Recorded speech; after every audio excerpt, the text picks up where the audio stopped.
They were Hitler's elite soldiers, feared on every front, marked by their black uniforms and ruthless reputation. But when the Third Reich collapsed in 1945, their war wasn't over. Some were hunted and tried, others vanished and quietly rebuilt their lives in post-war Germany. Decades later, they would fight one last battle, not with weapons, but over history itself. May 1945. Nazi Germany had fallen. Across Europe, hundreds of thousands of Waffen-SS soldiers were laying down their arms. Once Hitler's so-called elite, they found themselves prisoners of war or fugitives in a shattered continent. In the immediate aftermath of surrender, the Allied powers issued orders for the total dissolution of the SS and all its branches. Units of the Waffen-SS, from frontline divisions like Leibstandarte Adolf Hitler and Das Reich to auxiliary formations drawn from occupied territories, were rounded up by the British, American and Soviet troops.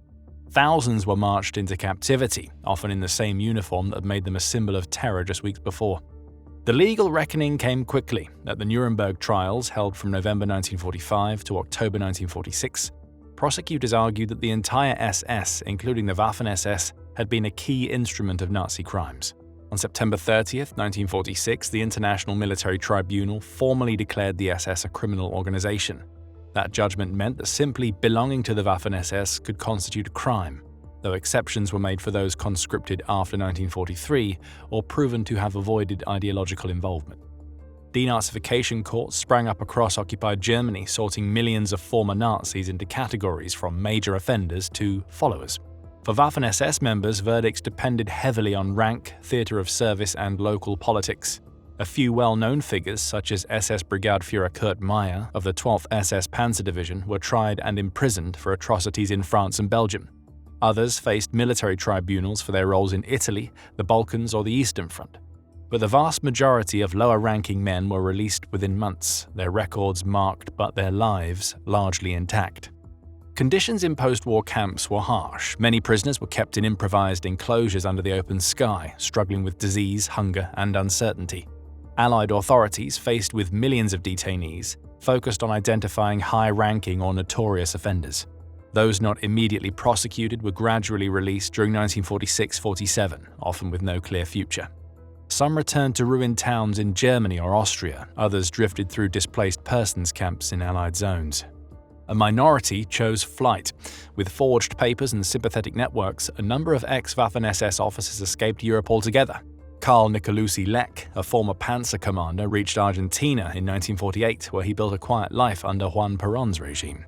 Similar routes took fugitives to Spain, Syria, and even Egypt.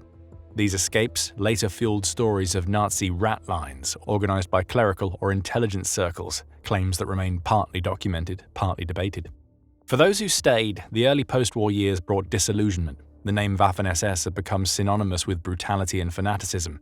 Their veterans were excluded from employment, pensions, and even from official war grave commemorations. By 1948, Germany's new political authorities, under Allied supervision, still considered the Waffen-SS a criminal entity, not a branch of the army. In less than 3 years, a force that had once numbered nearly 1 million men was reduced to scattered individuals, each facing judgment or obscurity.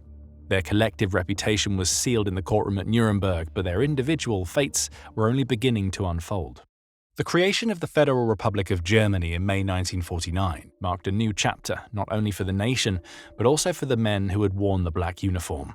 The country's first leaders, tasked with rebuilding society under Allied supervision, inherited a population that included hundreds of thousands of former Nazi Party members and soldiers. Among them were many ex-Waffen-SS men, often younger, battle-scarred, and politically toxic.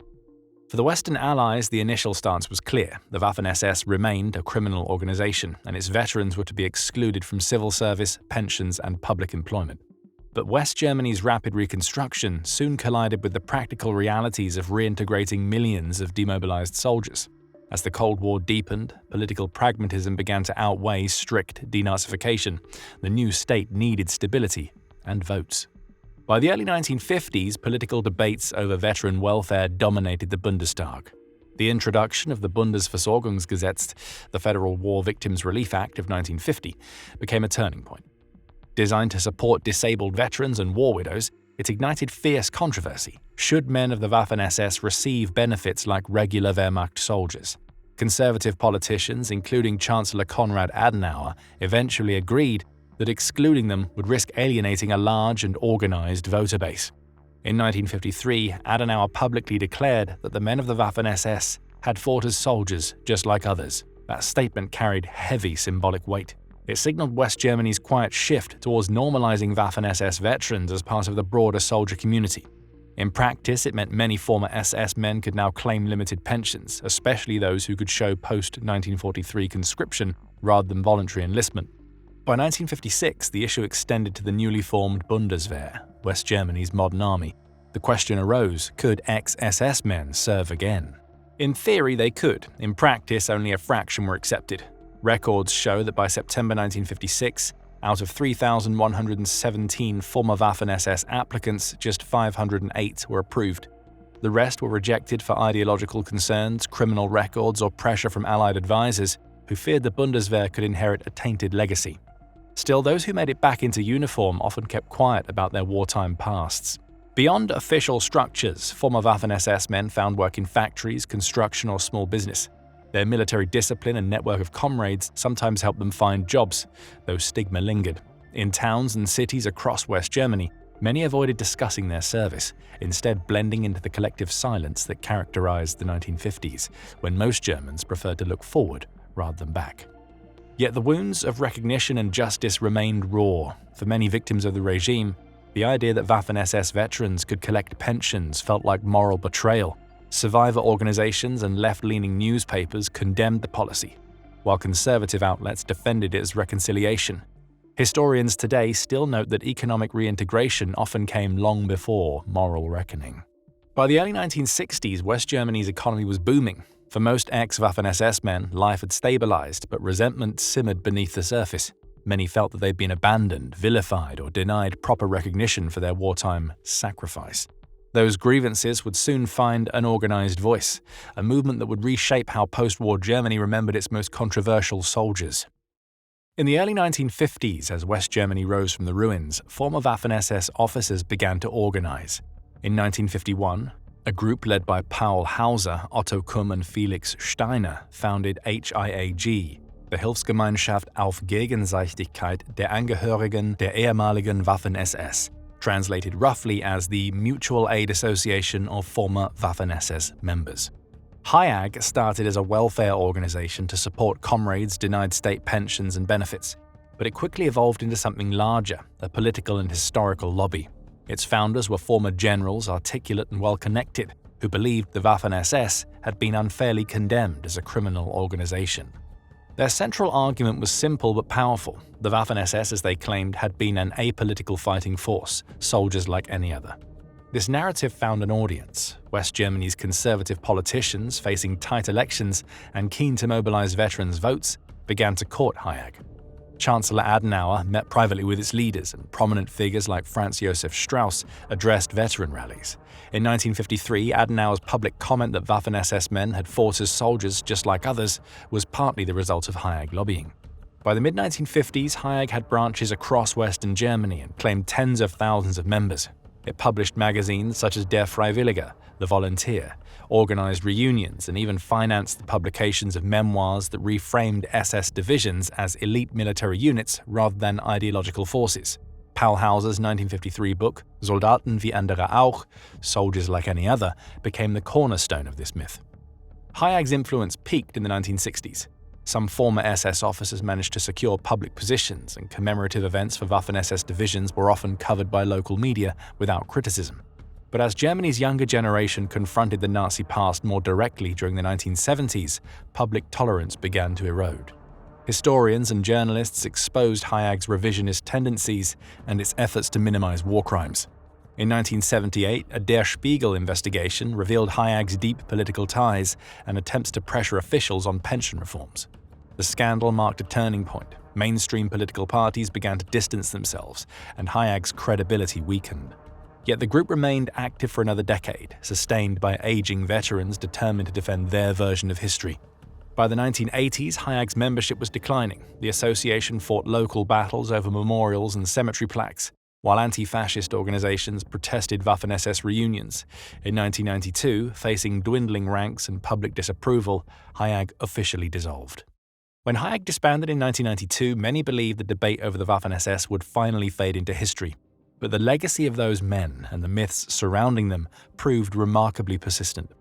Even decades after the last Waffen-SS divisions ceased to exist, their story continues to shape discussions of war memory, justice, and national identity in Germany and beyond. After the fall of the Berlin Wall in 1989, reunified Germany started to confront its wartime past more openly. Newly opened archives and survivor testimonies revealed how Waffen-SS units operated alongside the security police and Einsatzgruppen, disproving the long-standing myth of a clean, purely military force. Yet even as scholarship dismantled these illusions, political and social controversies emerged. In the 1990s, journalists discovered that some former Waffen-SS members were still receiving state pensions under the old Federal War Victims Relief Act. Reports in Der Spiegel and the New York Times sparked outrage, especially when it became clear that many Holocaust survivors had never received comparable compensation. Successive German governments debated reforms, but pension laws, rooted in post-war legal compromises, proved difficult to undo. Beyond Germany's borders, the Waffen-SS legacy took on new and troubling forms. In parts of Eastern Europe, especially the Baltic states and Ukraine, veterans of locally recruited SS divisions began to be commemorated as national fighters against Soviet occupation. Annual marches in Riga honoring the 15th and 19th Latvian SS divisions drew sharp criticism from Jewish organizations and the European Parliament. These events underscored how the image of the Waffen-SS had become entangled with post-Soviet identity politics. Inside Germany, attitudes shifted again. By the 2000s, open admiration for the Waffen-SS was taboo. Displaying SS symbols was banned under Section 86A of the Criminal Code. Yet far-right groups online continued to use SS imagery, portraying the Waffen-SS as models of strength or European brotherhood. German authorities have cracked down repeatedly, calling it a threat to democracy.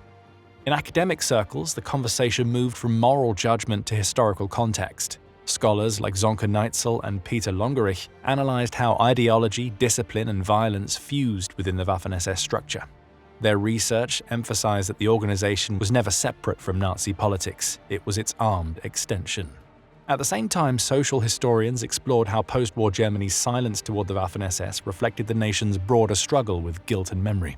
Today, few Waffen-SS veterans remain. Their associations have vanished, but their legacy endures in the debates, books, and myths that still surround them. 80 years later, their story remains a warning about how easily history can be reshaped and how long its echoes can last. If you found this video insightful, watch What Happened to the Hitler Youth After World War II next. A look at how one of Hitler's most devoted organizations faced the end of the Reich and the struggle to rebuild its members' lives. Like this video, subscribe, and hit the bell for more history inside. Thanks for watching, and we'll see you in the next one.